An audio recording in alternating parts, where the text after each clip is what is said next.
You're now listening to Sound Talent Media. Check out more shows at soundtalentmedia.com. TIAA is on a mission. Why?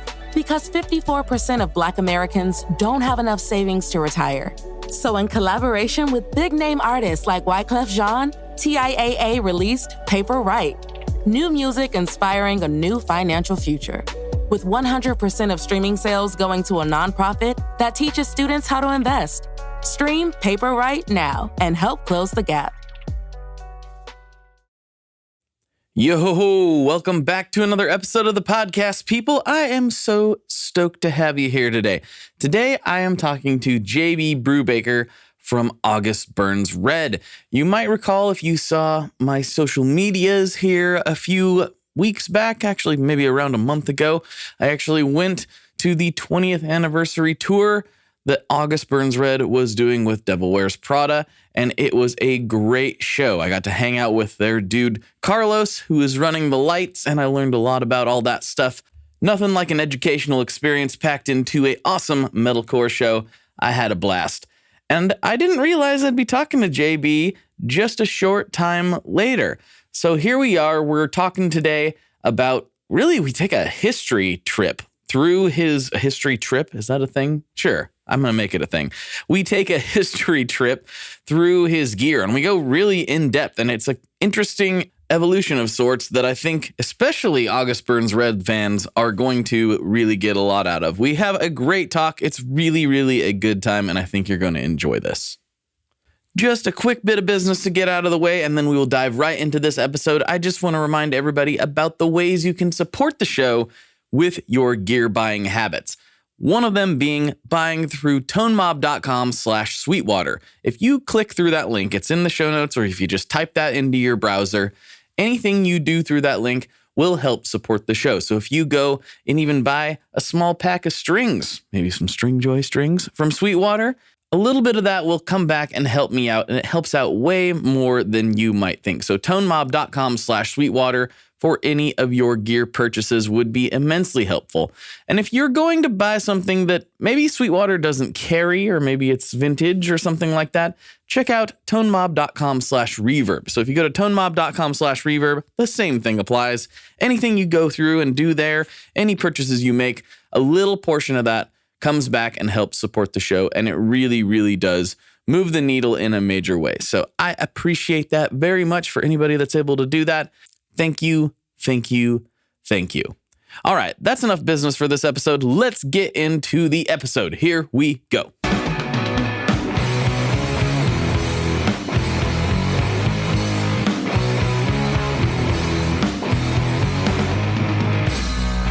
Hello, everyone. Welcome back to another episode of the Tone Mob Podcast, the show about guitar stuff occasionally, sometimes. I'm your host, Blake Weiland, and with me today, I have JB Brubaker from August Burns Red. What's happening, dude?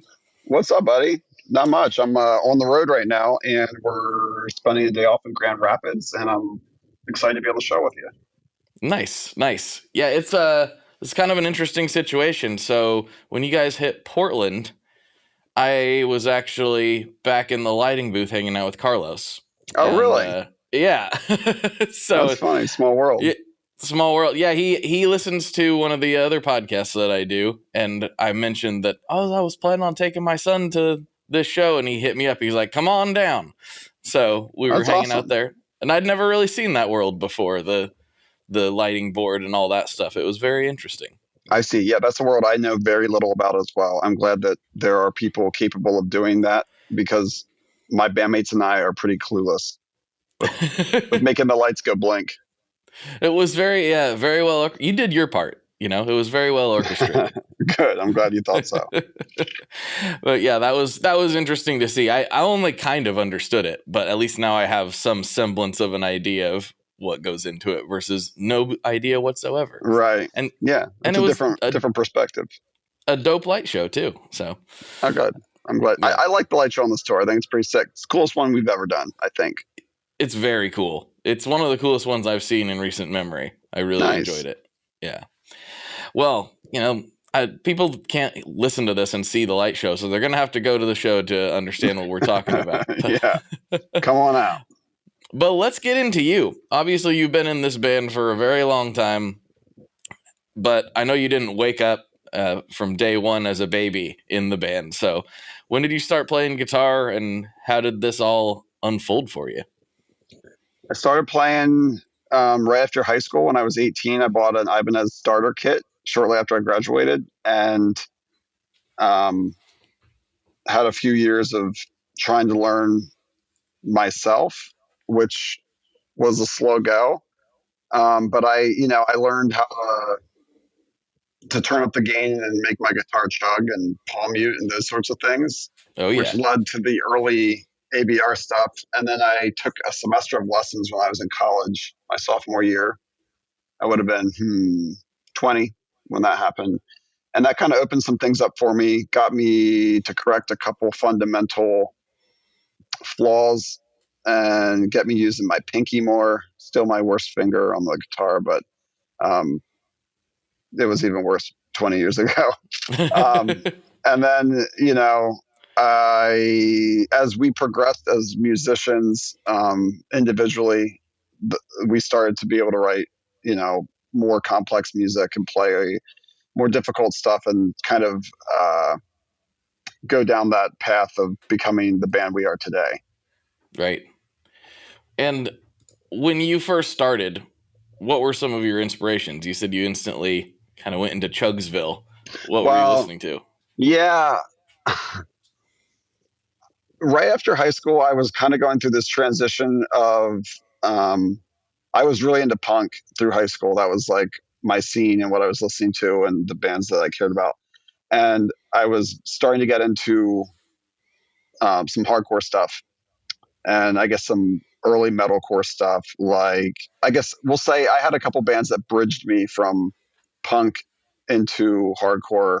And Finch was one of those bands. I loved Finch so much my senior year of high school that the anticipation for me for the album, what it is to burn, like while that album was like getting hyped up and until it was released, I was very excited about that. And they screamed a little bit, and that was like the first band I could tolerate with screaming. And then that band Thursday had some screaming stuff that I Oh, really yeah. liked.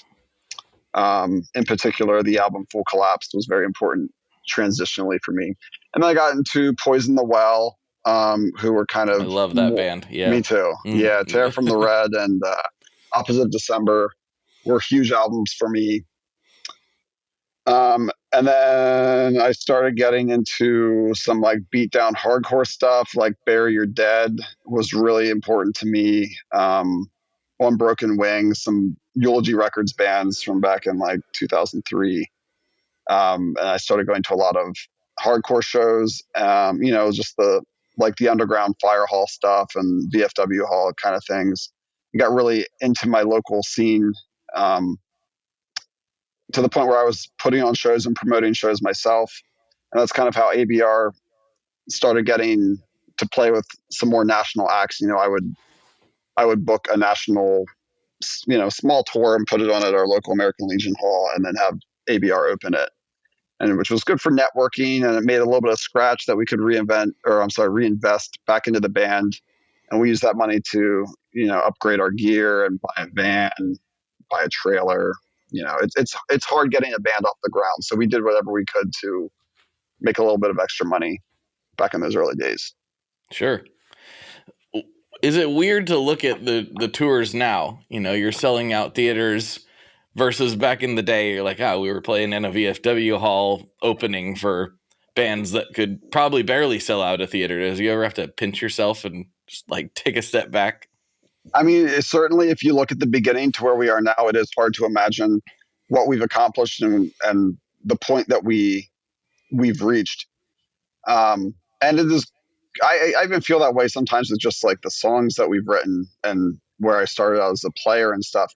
But never underestimate what you can accomplish in 20 years time. That's a long True. time. That's a long time. It's been a very slow climb. ABR never had a blow up moment. We had some moments where, we had a little buzz and stuff. And, I just feel like our path was very grassroots and a slow and steady climb. It wasn't, we never had a hit. There was never a hit song that gave us like a 15 minutes of fame kind of thing, Sure. which is good, I think, because the fans that we've accumulated over the years have been really dedicated and devoted, and they've been along with us for a long time. And they're not fair weather. They weren't here for one song or one album. They have a favorite album or two, but they generally seem to appreciate most of what we have done, over the course of our 10 albums.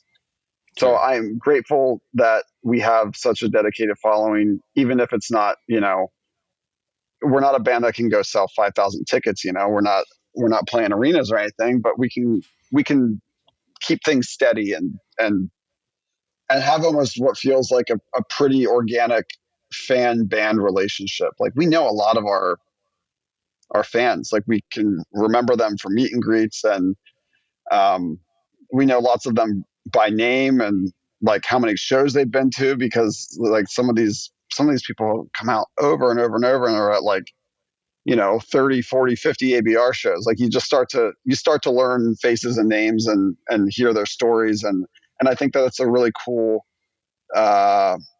connection that we've built with a lot of these people over the years. Mm-hmm. And what do you attribute that to? Do you attribute that to just always being there, or actually are you guys a band that, because I've seen this in varying degrees with different bands, the amount that they're willing to hang out afterwards and say hello to people. And obviously that gets more and more compressed as careers progress and more people are showing up to shows. But it seems like you guys have always put an effort into ensuring that there's a connection there. It's not something that happened by accident, at least outside looking in. I think there has been a conscious effort made to make ourselves fairly accessible to the people who want that kind of access to us. We share a lot online. We are happy to stop and chat, if we're at a show and someone asks for a photo or wants to talk about something. Especially our drummer, Matt, and our singer, Jake, over the years have been really good about, after the show, going to the barricade or going to the merch table and just hanging and talking to people for as long as it takes, even to this day. Matt hangs out at the barricade after every show and takes photos and talks to people for, until they kick everyone out of the venue. So, right. and we do lots of meet and greet stuff. Every time we headline, at least in North America, we'll do like a meet and greet before the show for people who are interested in that. And I think we're pretty good about, interacting with comments and stuff online. I don't know. We've just kind of taken that path, because there is the other path of being like really mysterious, and you give very little access and you keep everything very close to the vest. And there's something to be said about that as well, because that leaves a lot of room for intrigue, which is a valuable thing in itself. There's not much intrigue when it comes to August Burns Red. Like, people know the guys and they know what they're getting from us. Like, we have a reputation, I guess, and like what you see is kind of what you get. Yeah, for sure. Yeah, the intrigue thing is something that has become very rare now in this day and age. There's shows like this where bands sit down for an hour plus for conversations, and you get to know those people pretty well, for those that are willing to do it. I feel like there's barely any bands that have that same level of intrigue that was even prevalent back in the early 2000s, because even then you still looked at, like the cover of The Devil and God, and like it was like, what's going on with these masks? And nobody still knows what was up with that, Right. And this day and age, that is something that I think is lost. I wouldn't personally trade it, but I do miss it occasionally, just like the wondering what's going on behind the scenes. Yeah, when I was a kid, I didn't even know what the guys in the band looked like in most cases. Not at all. Yeah. Or their names. And now I know like names and I can picture everyone. And yeah, social media has really shined a light on all of those things that were mysterious back in the day. Like, if the band didn't have a promo photo in the CD liner notes, chances are I had no idea what they looked like. Yeah, I remember the first time I was listening to Unearth. That was a turning point for me musically. Mm-hmm. I was like, wow, these guys are probably big and scary, and I didn't have any reference for what they probably looked at like. And then I looked at their liner photos, like those look like regular dudes. Right, boy, and I know they are, and that's the case for most bands. Just at least in my experience, and I've toured with quite a few bands over the years. Everyone is just not everyone, but most people are just normal dudes trying to do their band because they have a passion for it and they love it and it's fun. And you do it as long as you can or as long as it makes sense. And it's all. I think it's all about the love. It's not about. I don't think most of the folks that I know that got into this style of music were doing it for fortune and fame. It was passion projects. Right. I remember having that conversation with my dad back in the day. Everybody who maybe gets into something, who starts more traditional. I grew up on country music and I still love country music. Mm-hmm. But as soon as I started getting into punk and hardcore and metalcore, my family obviously had some reservations about that because they didn't understand it at all. And I remember talking to Dad about that, and he was like, well, where are these bands going to go? They're not going to be, they're not going to have big careers or anything. And I'm like, that's not the point. That isn't the point of it. But fast forward to now, I've had this conversation a lot lately. I've been interviewing a lot of bands from this scene. The one that blows me away, even back then, I could have never seen this coming. I look at the success that Lorna Shore's been having lately. Oh, sure. Yeah. And I'm like, this is not the listeners are getting tired of me saying this probably, but I bring it up on every episode. This is not a soft band. This is not a even toned down slightly band. This is a very intense band. And for them to be as popular as they are kind of blows my mind. It is extreme music for sure. But I think about, I'm not sure what their demographic looks like. Like, I don't know if they're drawing, I think they probably are drawing, a younger audience than August Burns Red is. They're a younger band than us too. But I can remember being a kid and even listening to punk music, and I always wanted to find, the fastest band I could. I wanted the faster drums and it was all about finding like the next step in extreme, and which eventually led me into hardcore and metal and stuff because it was just more extreme. And I think there's something to be said for Lorna Shore and them scratching that itch for people who want to hear the most extreme music that they can find, and that's really extreme music. And there's just something really incredible what that vocalist can do. Yes. He can make insane sounds with his voice, and if you can tolerate metal vocals, which I know not everyone can, but if you're into that sound, like that's a really appealing thing. I mean, he's very special, so I can understand the appeal. And then of course there's when a band blows up the way they have, I think that there's also just all that hype. So many people are talking about it. It's like a underground cultural event when a band blows up the way they are. Like, everyone is, if you're part of that scene and that movement, you're in tune with what's happening there. And I think that's a factor as well. Sure. I mean, the fact that I've mentioned it like 5 times in the last few months, I'm sure has led at least 1 or 2 people to, what is he talking about? Yeah, to go check it out. Yeah. So I keep bringing it up because it seems relevant to the conversation. So it's just a weird world we're living in now where those type of things are even possible. Right. Have you showed that band to your dad? I'm not going to.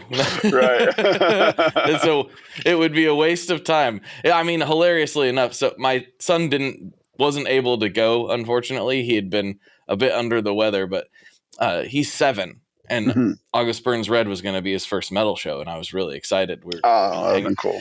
Hang out in the back and have this moment, because he's always been exposed to this type of music. This is not new or weird or scary to him. He's like, yeah, I'm into it. In fact, he likes country less than he likes metal, which is just kind of, my dad's like, what are you doing to your family? But hey, if you're still showing them country, you should be happy with that. I don't think there's a lot of folks who have the country and metal crossover. Those are kind of polar opposite genres.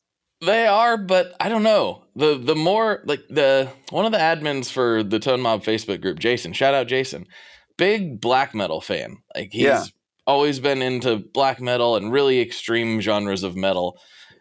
But he hit me up and the other admin, knowing that we were country fans, and he's like, all right, guys, where do I even start? And so we gave him a list and he come back. He's like, Merle Haggard's pretty good. So you never know. Like the real country. Yeah. I see. You're not talking like necessarily there's as with every style of music, there are wide ranges of possibilities.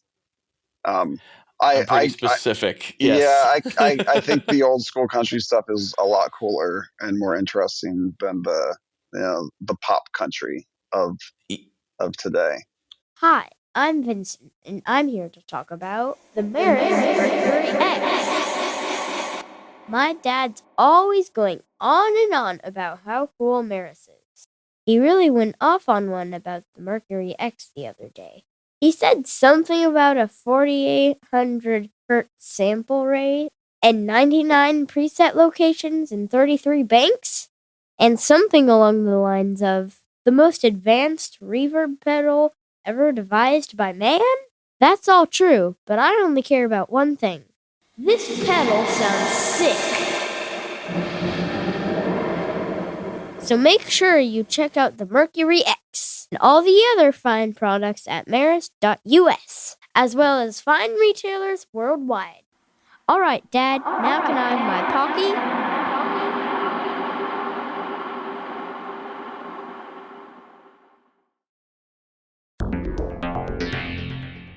How exactly do artists get their music on Spotify, Apple Music, Deezer, Tidal, all these services? How in the world do you get your music there? Well, in the past, you had to use something called a record label. But these days, you can use DistroKid. DistroKid is the absolute easiest way to get your music up on streaming services. And it's the most affordable way to do so. Not only do plans start at $22.99 for the entire year, that's less than $2 a month, DistroKid also does not take a cut of your streaming revenue, unlike some other services out there. Even better if you sign up by going to tonemob.com/distrokid. That's tonemob.com/distrokid. One more time, that's tonemob.com/distrokid. You'll get 30% off. That's right, 30% off their already extremely reasonable prices. So go to tonemob.com/distrokid and get your music out there. I literally, this isn't 100% the reason, obviously. This would be a bad decision. But a huge factor in me quitting my job and getting into this full time was the fact that the radio station at the office where I couldn't change it. It was, I'm the junior guy. It was what it was. And it was permanently affixed on modern quote unquote country radio. And it drove me insane. Ooh, yeah, that's tough. I tried to spend as much time out in the yard as possible just so I didn't have to listen to that. It was like ice picks to me. It'd be like if your dad had to listen to Lorna Shore at work all day. It would be exactly like that. Except I think he might be able to get to a point where he can tune it out, or at least turn on a pressure washer or something. Yeah. But yes, it's very much like that. That's funny. So we sometimes talk about gear on this show. I trick people into thinking that's what we're going to talk about. Maybe we can actually talk about some of that a little bit. So you started with the Ibanez starter pack. Yes. And you mentioned that doing some of those early shows helped you upgrade the gear. What was the progression like? I bought a really small PV combo amp off of a buddy shortly after I bought my starter kit because I wanted something bigger. But, it was, I don't even know what speaker was in it. It might even have been a bass amp. It was not nice. But that's what I started playing with when August Burns Red first started jamming. And then I bought a 5150 half stack, an amp and cab. That was like my first real amp setup. And to this day, I mean, the 5150 is my favorite amp of all time, and like was pretty fundamental in August Burns Red sound for ages. But from there, you know, it was starting to tinker with some pedals and stuff, and getting a noise gate was a big deal. Yeah. I got a Boss NS2 in 2004, which was a game changer because boy, I could not stop my guitar without feeding back for the life of me. And I had no idea that a thing like a noise gate existed. Like that was a game changer for me. And then, boy, I mean, how deep do you want me to go here with this progression? Deep. Okay. Deep. Yep. Let's dig in. Okay. Where did I go from there? We eventually got into, I swapped out the 5150 cab, the PB cab, for a Mesa Boogie Recto cab, which was our staple as long as we used cabs. And even to this day, if we were going to use a cab on stage, which we're not currently, I would be running a Recto cab by Mesa. There was a time in like 2006 when we kind of jumped on board the Framus bandwagon. There was a lot of bands playing Framus heads, and they were giving them out for free. Whoa. So we were like, whoa, we're going to get free amps with this endorsement. This is so sick. And they looked cool. You know, you turn them on, they had this red backlit thing going on, and they were like all like metal encased and stuff. But they didn't sound good in retrospect. Like it was a big step back from what we were using with the PVs. So that was kind of fleeting. The novelty of getting the free gear and the endorsement wore off with that. And we went back to playing the PV stuff. And at this point, I would have gone from the Ibanez starter guitar I didn't have very long. I actually bought an ESP guitar off of Brent, some sort of LTD. Brent's the other guitar player in the band. Early on, and like when we played our first shows, I was playing his old guitar, and that wasn't like a nice instrument either. It was probably like a $250 guitar, but it was, you know, better than my $100 Ibanez at the time. Sure. So, it's funny, I eventually sold that guitar to our now old original vocalist, John Hershey, who still owns it. I think he still has that guitar. But I was really into ESP. And when ABR got signed in 2005 and started touring, you know, at the end of that year and in 2006, I got linked up with the ESP folks and had a deal with them for a short time. I bought a couple of guitars in between that time, and so I bought an ESP LTD H1000, the Horizon series, and I also bought a Viper, an ESP Viper, which is like the SG shape guitar that they did, which I accidentally broke in the studio while recording Thrill Seeker. It was sitting on the floor next to where I was tracking, and I knocked over the chair that I was sitting on, and it landed on the neck and snapped the neck. So that guitar was then trash after that.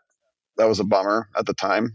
But I played that H1000 for years. I really liked that guitar a lot. I think I bought it on eBay for like $700. It treated me very well. I used it for a long time, all the way through the recording of our album Messengers, actually.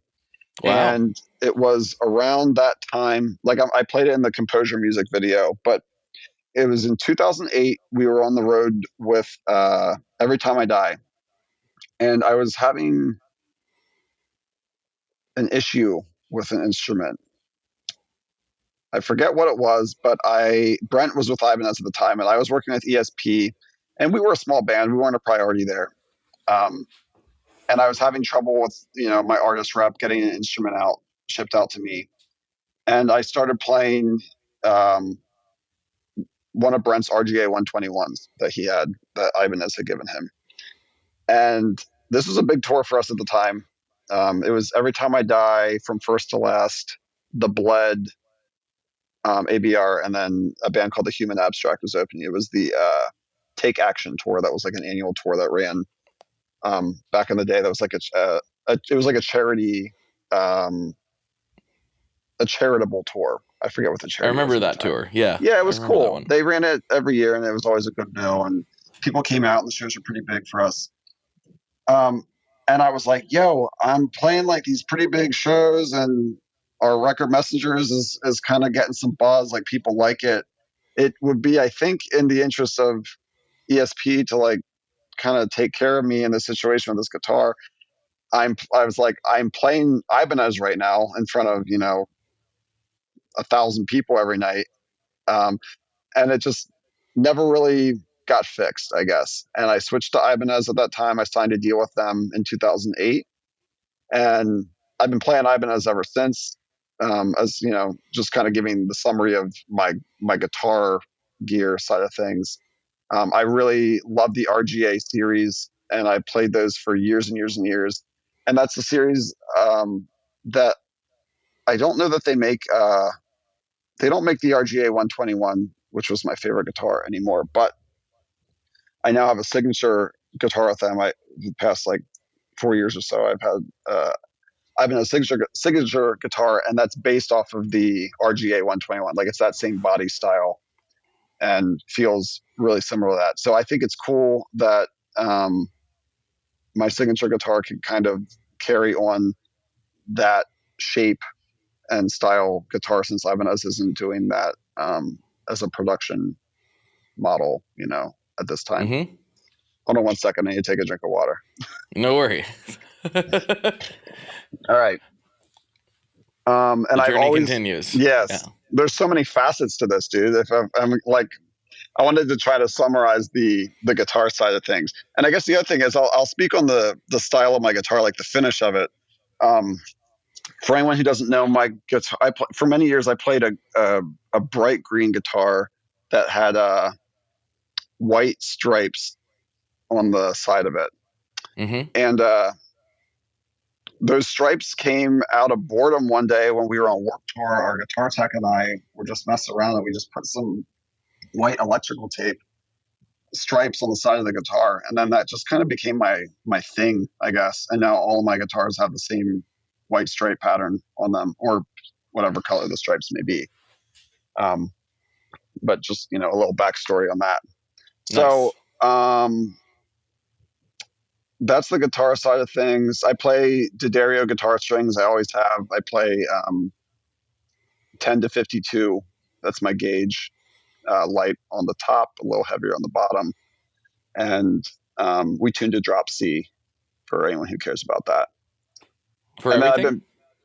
Well, no, it's interesting you ask. We have stuff in all kinds of different tunings now, various drops, but for the purpose of live, we transpose our tuning as to not have to switch guitars constantly. I was going to say, I didn't see a lot of guitar switching. So no, I play the same guitar in drop C for the whole set. We go down as low as drop A, which is a pretty big step, but it sounds good. The technology for dropping your tuning, has come a long way. For years I was using the Digitech drop pedal for that, which does an amazing job. But what I didn't like about that was if I would fail to hit the button or like set the knob properly to, the tuning I wanted to be in. And then, if you go into a song and your drop pedal's not set the way it should be, and you're a half step off, it's like the worst thing ever. I can remember playing a show. Dude, this is like I was so angry. We were playing a show at the National in Richmond. It was in 2019. I believe it was the first show of a tour we were doing called the Dangerous Tour. And it was a sold out show in this beautiful theater. And we opened with the song Dangerous from our record Phantom Anthem. And we walk out on stage, big epic intros playing. And I start the set by myself playing this clean guitar lick that starts the song. And our guitar tech had failed to push my drop pedal to the on position. So I was not in the right tuning. I was a half step off. I was in drop C. I needed to be in drop B. And I come in a half step off of the intro which immediately is like, huh? Like, I'm sure it sounded Wait a terrible minute. right off the bat. Yeah. And then the rest of the band comes in, and I'm like, what sounds off? What's going on? And then I realized like that my drop pedal's not on. I'm in the wrong tuning, and that it was just a awful way to start the show and to start the tour. Like I was just like, oh my God, are you serious? It wasn't as big of a deal looking back as it was for me in the moment, but I was really pissed at the time. I mean, I get it. Yeah. Cause you want it to be Especially perfect. when you're like, what? Well, when you're like, what is going on? Yeah. And I was embarrassed. I'm sure I was embarrassed, and that made me feel angry. So, but obviously I can laugh about it now. It's fine. But so now to drop my tuning live. Well, hold on. I'm going to back up because I'm going to Go reveal. ahead. Yeah. I'm going to reveal too much of my rig without going through the journey. The journey. Right. So okay, we'll go back to my amps. I was playing Framus. This is back in like 2006. We eventually abandoned that when we started recording more and realized that the amps just didn't sound that good. So we went back to playing 5150s. We did some years of playing 5152s because the clean channels were better. And one thing that was very important that I admitted that was key to our tone was using an overdrive pedal in front of the amp, which was a trick we learned from Adam D when we were in the studio. Adam D from Killswitch Engage taught us this when we were recording Thrill Seeker. He produced that album. We used a Maxon OD 808 in the studio, and Brent used that live for many, many years until he went to digital amps. I used the Ibanez TS9, which kind of does the same thing, just a slightly different flavor. But that just makes the tone so much bitier to have that overdrive pedal in front. And I think that's like pretty standard fare now. Everyone knows that trick. That's like just an old metalcore trick that isn't a secret or anything. But I think it's my favorite use case for a tube screamer. I'm not a big tube screamer guy most of the time, but when I do use one, that's where I use it. For sure. Yep. It's great for that. Really makes the tone bitier, makes those chugs really snap. And then I also started using delay and reverb pedals around this time, probably in like 2007. BT Bam, Between the Buried and Me, showed me some tricks with that kind of stuff. And I remember Dusty, the one guitar player for BT Bam, being like, dude, when you play on the clean channel, if you use the neck pickup, like it'll sound way better. Like that was like a big reveal for me at the time. Like I didn't know that.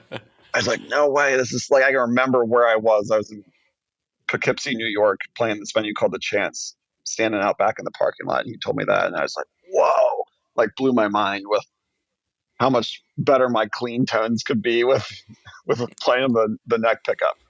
BT Bam taught us a lot of stuff over the years. Learned a lot from them just about playing and gear and stuff like that. But let's see.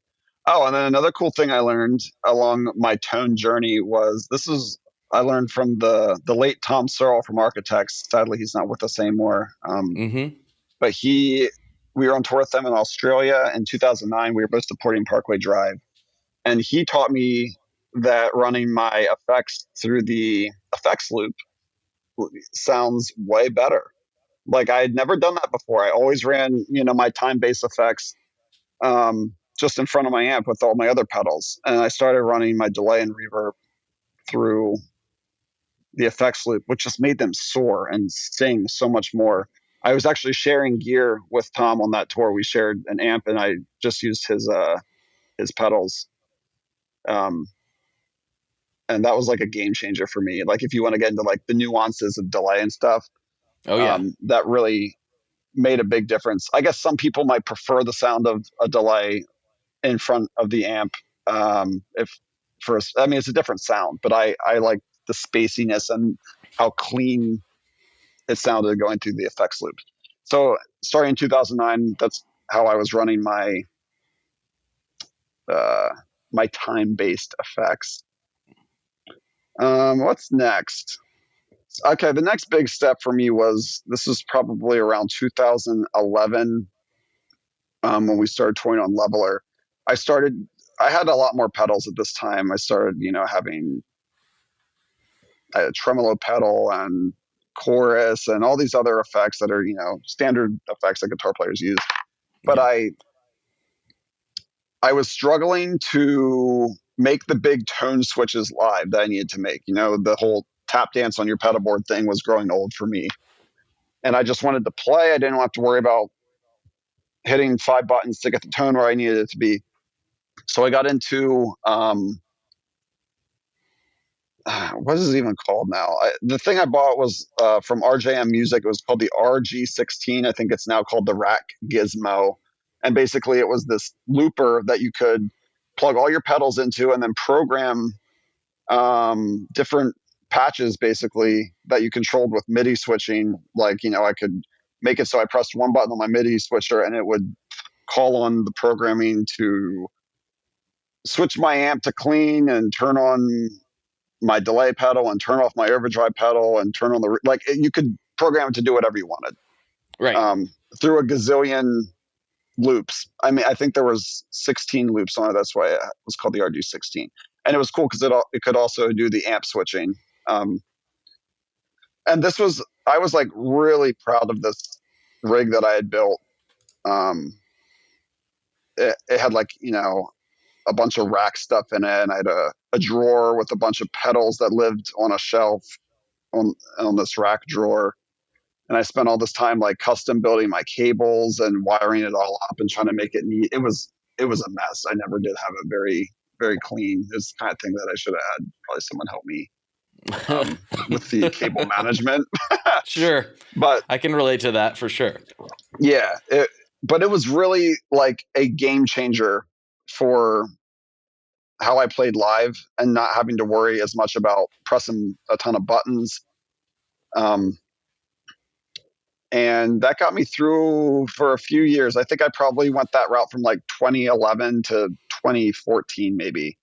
Okay, and quite a while. Yes. And this was about the time where digital amps started getting more and more popular. XFX was getting more popular. The XFX 2 was out. Kemper was on the scene, kind of the early years of Kemper. And I had this B-rig version of my rig that I used to fly to Europe and, for all the international stuff we do. And it lived in like a 6-space rack that I had to like keep at a certain weight to make it be able to fly and stuff. And I did my best to make it secure because, baggage handlers throw your gear around. They don't care. Mm-hmm. And I got to the point where this was becoming such a burden. Like we'd land and I'd collect my bag and I'd look inside this rack and it was like a bomb went off inside it. Nothing was where it was supposed to be. Everything was, pedals are everywhere. The cables are undone, stuff's broken. And then it's like trying to figure out what's wrong. And like I put it back together and then there'd be a problem with it and dissecting or troubleshooting the problem with this intricate rack was just becoming such a headache. And when flying and playing like random festivals all over the world and stuff, like it became unreliable and I needed a new solution.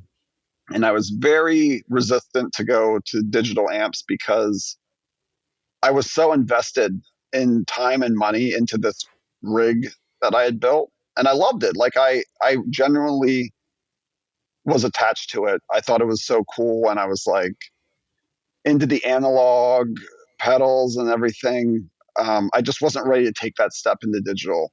And then it got to the point where I was just like, the headache of what I'm trying to do here is not worth it. The technology is improving at digital amps. I guess it's like time for me to try to dip my feet into the water here. So I, swallowed my pride and I bought a Fractal XFX 2.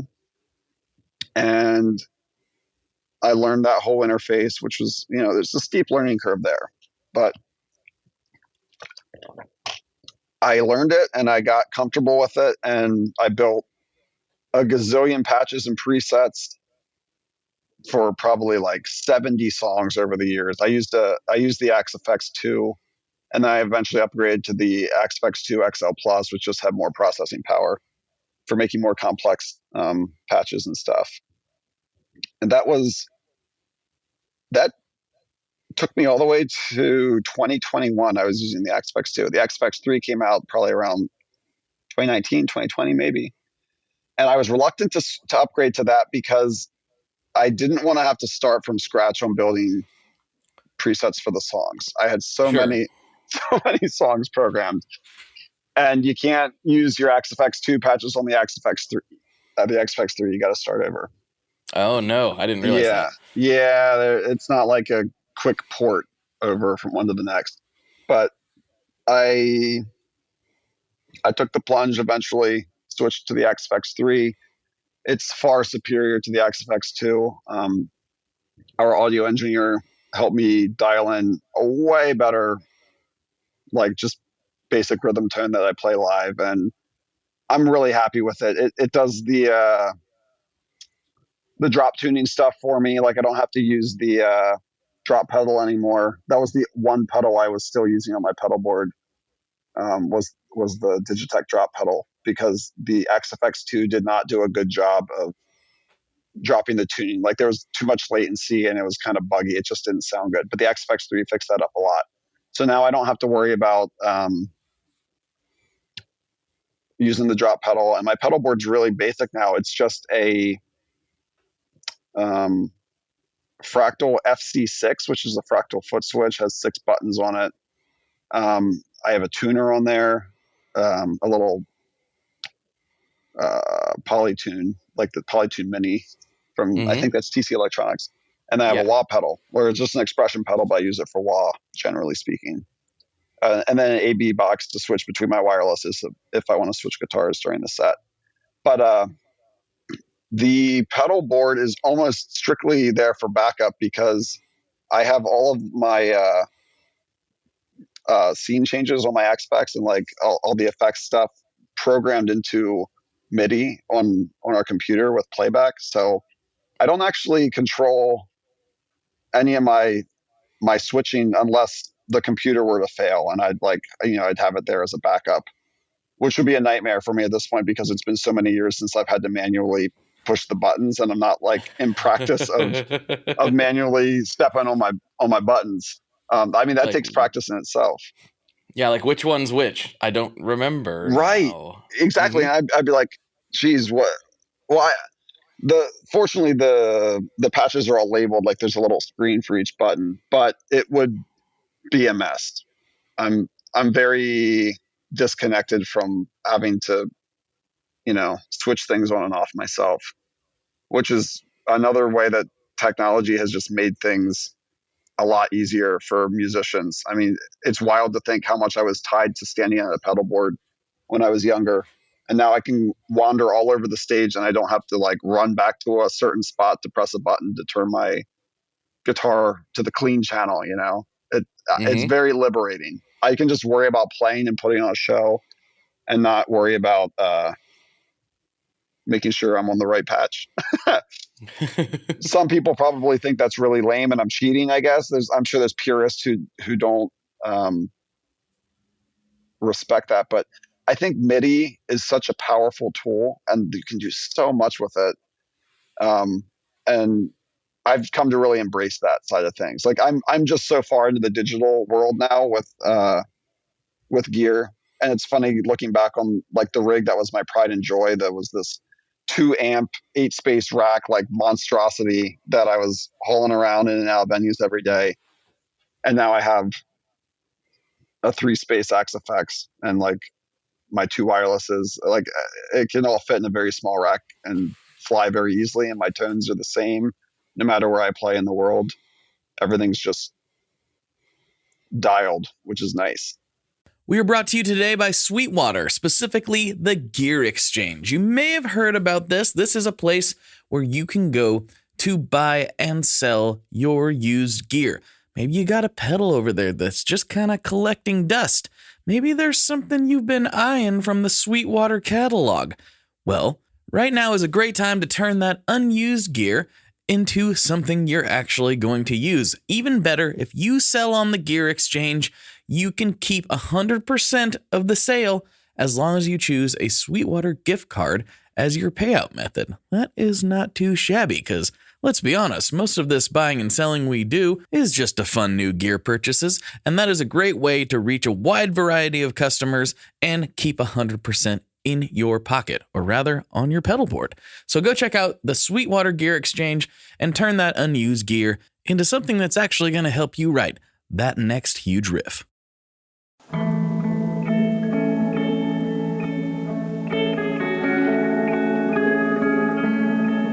Hello there. I'd like to introduce you to your new best friend, the Chase Bliss Audio Lossy. Lossy is a collaboration between Chase Bliss and Goodhertz. And it's meant to give you some control over those weird digital artifacts that come with very compressed audio. You're hearing it right now. All the changes that are taking place are strictly coming from my playing dynamics. I'm just interacting with the pedal and letting it do its thing. In some true stereo goodness. If you'd like some more details about Lossy, I'd invite you to head over to chaseblinssaudio.com. I think you're going to like what you find.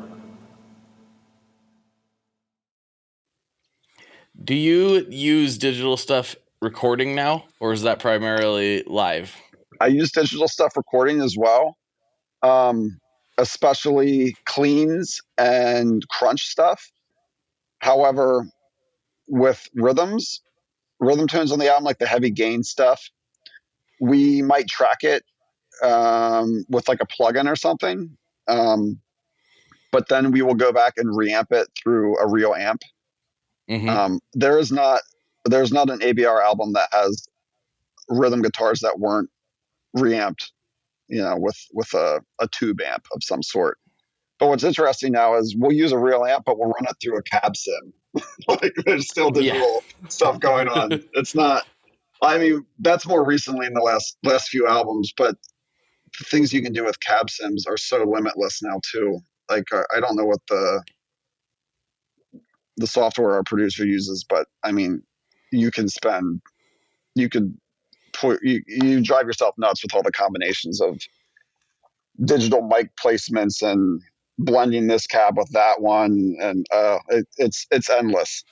But it's fun, if you have an ear for that and you have the interest in it. Like, boy, going down the tone rabbit hole it can get time consuming and dangerous.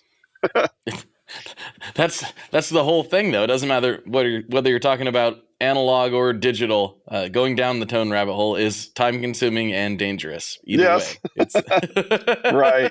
I can remember pulling my hair out trying to find a ground hum somewhere in that old rig I was talking about that had a gazillion wires and pedals and stuff. I'm like, something's buzzing when I had this on this one patch, and I could not figure that kind of stuff would drive me insane. And then I'm trying to put these plastic buffers on all the screws that I'm racking the stuff up with and stuff, and nothing's working. And I'm just and at the end of the day, I don't know if anyone else would have even noticed the slight hum, but you get obsessive with the details of tone. And I've talked to our sound guy about this and how we get so critical about the smallest things, and we'll go through my patches and EQ the reverb decay separately, and EQ the delay trail separately, and just these extremely nuanced, detailed things. And I go, who's going to notice this, Chris? No one's even going to know. But he's like, dude, it's the sum of the parts, man. If you get everything as good as you can, all these details come together, like the tuning of the drums and the EQ of the bass and the mic placement of it all comes together, and it just sounds better in the end. When you worry about the details, you get everything as good as it can be, and the sum of the parts does make a difference. And it can get even smaller than people realize. I just came back from the NAMM show, and I was working. I'm a part owner of String Joy Guitar Strings, as the listeners are aware, and I was working our booth, and man, I hadn't done that before. I'd never actually been stuck at a booth at NAMM like that, and it was very eye-opening because I'm realizing how much Scott, like the main founder, and the rest of the crew have done this all before. And that whole sum of all the parts thing is something I kept having to go over and over and over with people, because people would come up and be like, so what's the deal? Yeah. And it's like, well, it's not one thing. There are like a million things to go over with just a guitar string. But then you start adding in, cables and amps and delay pedals and placements and different EQs. And it like the amount of, 15 to 10 to 15 minute like spiels I would give to tell people the difference in our guitar string construction. That's one part. That is one part of a very complex series of things. Even if you're talking about digital, which looks easier, it's like it's all in one box. But you go in there and start dissecting all of the different options and all of the different mic placements, all of the different EQs. Like you said, one reverb tail's doing something else, the delay's doing something else, and that's a little muddy. Maybe we can clean that up and brighten that up a little bit. It's really the sum of all the parts that makes all the difference in the world. And if you talk to anybody that spends a lot of time with this stuff, it's rare for me to talk to a band or somebody that I enjoyed their guitar sound and have them go like, I don't know, I just plug in and that's what comes out. They're usually like, oh no, I have all of these particular things that I'm very particular about. So the sum of all the parts is a great way to put it. Yeah, it is. It gets to be a lot, but it's my whole life. Yeah, so. I was gonna say, after 20 years of playing, man, you just keep getting deeper and deeper into it. So that's just the way it goes. It is. Do you ever miss the analog rig at all? Are there times where you're up there and going, I kind of wish I had a cab blowing my pants right now? It's funny because playing through a cab does just sound so much more forgiving. Playing on in-ear monitors, which I guess is something I didn't mention, but we're on in-ears, and I'm playing to just a DI that's getting sent to our ears, and we're just sending the DI out front. There's no live cabs on stage. It keeps everything very clean for our sound engineer who's mixing the show. There's no bleed from stage that he has to compete with the PA. Like, he can just get a nice clear mix, which is great. But hearing yourself right into your eardrum is both wonderful and awful, because you can hear every single like scrape of your pick. You can hear every nuanced mistake you make, and that can mess with your confidence. And when you're playing through a cab and like monitoring off a wedge on stage and not, blasting the music straight into your ears, it's just more forgiving. It's more lively. It feels better to play. But I think in time, I've been playing on in-ears since 2010, and I'm used to it now. And I think I would really hate to go back to stage wedges. It would, number one, be terrible for my hearing. I mean, it's so much better for our hearing in the long run to use in-ear monitors. But I think it's made me a better player, because I've been able to hear these little nuanced mistakes and pick scrapes and stuff that I wouldn't notice at all if I was playing out of a cab that's mic'd and coming out of a stage wedge. So as I've gotten comfortable with that, I'm sure it's cleaned up a lot of my playing, just being so obsessed with exactly what's getting shot into my head, Yeah, definitely. Yeah, there's something though, I don't know. I don't play live to thousands of people every night, so it's a different thing. But I've been recording a lot more using sort of a hybrid analog digital rig lately. Yeah. And once in a while, I'll just go back to just the classic tube amp experience and just crank it up out here. And I'm like, well, yeah, this is kind of what got me into all this in the first place. There is something pure that feels good about that. And I haven't sold. I've sold off and got rid of a bunch of the gear from my analog days, but I will never sell my 5150 head. I still have a Mesa 212 in my studio space that I can play through when I want, and I like saved my favorite pedals. There's pedals that were just staples for me back in the day that I just want for, the memories. They were important to Yeah. me, and I want to keep them. What are the pedals? The I'll be in Boss. bad trouble if I don't ask that question. No, that's fine. I use the Boss RV5, which was my reverb pedal that I really loved. There was a modulation setting on that pedal that I loved, and I still love to this day. It was a really cool, like singing reverb sound that I've never really been able to replicate, even with my Axe FXs and stuff. I'm sure that there's a way to do it, but it was just really easy to get that sound that I loved with that Boss RV5. And then my delay pedal that I used that I really loved was the Boss DD7, I think, which isn't like anything special. It's not an expensive pedal. It's not like a crazy delay or anything, but I really liked it. It was kind of the first one that I really messed around with, and I just got very comfortable with the sound that pedal made, and it was a staple for me for a long time live. And then my Ibanez TS9. I mean, I love that Tube Screamer pedal. I always preferred it over the Maxon OD808. Like I said, I think earlier, it felt like it was a little bit bitier, in a way that I liked. I think that the Maxon OD808 is a little bit of a more mellow, warmer sounding overdrive pedal, which is cool too. It's great, but I like that nasty bite of the TS9. Gotcha. Well, dude, we are nearing the end of the podcast. I've got 2 classic questions that I like to wrap up on. But before I do that, I like to give the guest the opportunity to take the stage and shout out anybody you want to shout out, plug anything you want to plug, say anything you want to say. There's a couple thousand people paying attention right now, and you can say whatever you want. Well, I'm excited about a new record we released probably about a month ago called Death Below. It's our 10th studio album, which is wild to think that we have 10 albums now, but I'm really proud of the record. So if you haven't heard our new album, Death Below, please check that out. It's available wherever you listen to your music. And for you gear nerds and guitar nerds, I have a signature guitar.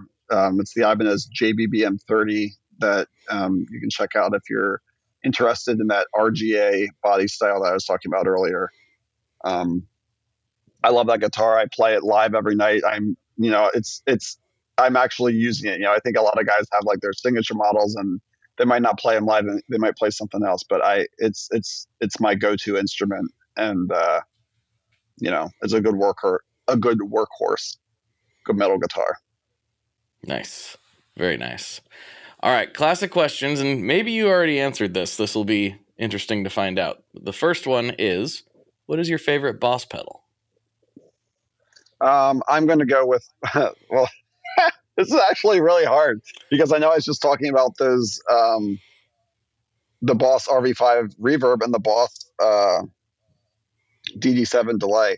I'm going to go with the Boss TU2 tuner as my favorite tuner of all time. I still tune on a TU2 before every single show, right before we walk out. That's what we all tune on. Very comfortable with the TU2. I'm sure it's not the most detailed, specific tuner, but there's something nice about not sitting there for a minute on a string trying to get it to sit just right. Like it gives you that in-tune green light a little bit more liberally than some other tuners do, and I like that. I appreciate that for live. I get it. The TU2, that's probably, it's got to be up there with one of the most popular answers to that question. Okay, some people right on. Can I say the tuner? Is it okay if I say the tuner? Yeah. Like, is the tuner your favorite? Then it's fine. So and the NS2 would have been my second favorite. The gate, I used that for ages, and I really liked that noise gate. Mm-hmm. It's a very good pedal. They make very good pedals. I'm a big Boss fan over here. Me too. So it's always interesting. All right, the final question. This is the one gets a little bit dicey, a little bit controversial. Okay. But we'll see where it goes. What is your favorite kind of pizza? Detroit style. No hesitation. Detroit style's having a moment right now. Detroit style. I was in Detroit last night, and I had my favorite pizza in the entire world. There's a restaurant called Nicky's, Nikis. And it's like a Greek restaurant. They do the best Detroit style pizza. I love it. I was so excited that we were getting it last night. We get it. We try to get it every time we play Detroit. And last night was actually the 20-year anniversary of our first show ever. So it was like Whoa. yeah, it was a big deal. It was to the day we played a show on a 20-year anniversary. And our tour manager got us a ton of Nicky's Detroit style pizza, and whew, it's as good as I remembered. Very nice. What are your preferred toppings and all that? I'm very simple, dude. I really like pepperoni, like cheese and pepperoni, man. This is my favorite pizza. You can't go wrong. No, I like it's Hawaiian a crowd too. Pleaser. If I have to get like into weirdness, I'll get into Hawaiian. I'm down with that. All right, well, this podcast is over. We can't talk about it. I like pineapple on my pizza. I'm down. I'm anti-pineapple all around, though. I'm consistent with it. Well, I think you might be in the minority with that take, dude. I understand maybe on a pizza, not everyone's into it, but I think most people like pineapple in general. I think they do too. I think I am in the minority. I only like it with al pastor, and then I don't want the chunks in it. I understand it has to be cooked with it. Yeah, it's just something about it. I don't know. I've tried. That's all right. That's all right. We all got our flaws, man. Yeah, it's a flaw. I'm kidding. I would always rather like something than not like it. I always say that. And I'm the person who will go back to things that I used to not like and be like, look, do I still not like this? Right. And well, sometimes the answer is no, I like this now. It's happened several times where I'm like, no, I'm actually into this now. I wish I liked it before. So I'm glad that you're maybe open one day. in that way. That's actually impressive. I don't know that everyone would go back and try stuff that they think they hate. Yeah, I have to be in the mood. I'm not going to do it, every time. But feeling a little adventurous. I'll do it. Yeah, it's like, all right, it's been like 3 years. Let's give that another try. And sometimes it works. Let's see how my palate has changed. Mine's changed a lot. Like a lot. So I think most people's would if they branched out a little bit here and there. I agree. In everything. Music, food, whatever. Yes. Wise words. Dude, thank you so much for doing this. It was a lot of fun. I really enjoyed all the details. I like those details. Yeah, dude, I feel like it really went down. Like my throat is dry from that gear history I tried to take you on. Well, I know the ABR fans are really going to appreciate that, and I did too. So nice. That was great. Dude, thank you so much. We'll see what kind of shenanigans we can get into on Patreon. All right. Sounds good. All right, man. All right, everybody. For JB, this is Blake. And as always, folks, good luck and good tones. All right, everybody. Thank you so much for hanging out for this episode. If you need more of this content and you want to help keep this show on the road, No, not on the road, on the air, please go to patreon.com/tonemob, where for $5 a month, you can help keep this thing going. It really, really makes a world of difference. Thank you so much to everybody that's done that. It is huge. And for $5 a month, you get extra bonus episodes beamed right to your ears every single week. So please, please, please check that out if you can. It really helps out immensely. And you also get the ad-free feed when you go over there. So if you aren't so into the ads, which I do understand, you can go there and get the ad-free feed along with the extra episodes for $5 a month, or just the ad-free feed for $3 a month. So go check that out if that is your thing. Please spread the word about the podcast. Please share this with anybody that you might think needs it in their lives. It seriously makes a huge difference. Please, please, please share this with somebody.